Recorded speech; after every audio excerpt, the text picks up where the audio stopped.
Dans cette courte vidéo d'orthographe, je souhaiterais vous aider à choisir entre son SON et son SONT. Alors d'abord, qu'est-ce que son SON? Je vais prendre l'exemple de « As-tu vu son frère ?» Dans « As-tu vu son frère ?» son est un déterminant possessif. Et maintenant, qu'est-ce que son SONT?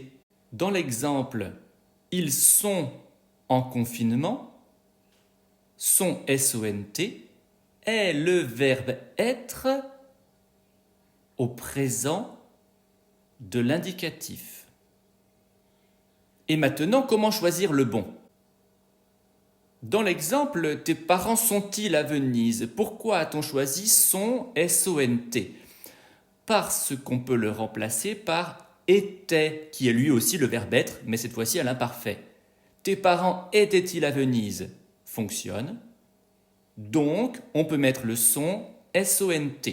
En revanche, dans la phrase « Tu as pris son manteau », on ne peut pas dire « Tu as pris était manteau ». On va donc utiliser le son SON. Récapitulons. Comment choisir entre son SON et son SONT? Quand on peut dire « le sien » et qu'on ne peut pas dire « était », on va choisir le son SON. En revanche, quand on peut dire « était », cela veut dire que c'est le verbe être ou l'auxiliaire être. Et dans ce cas-là, on va choisir son SONT.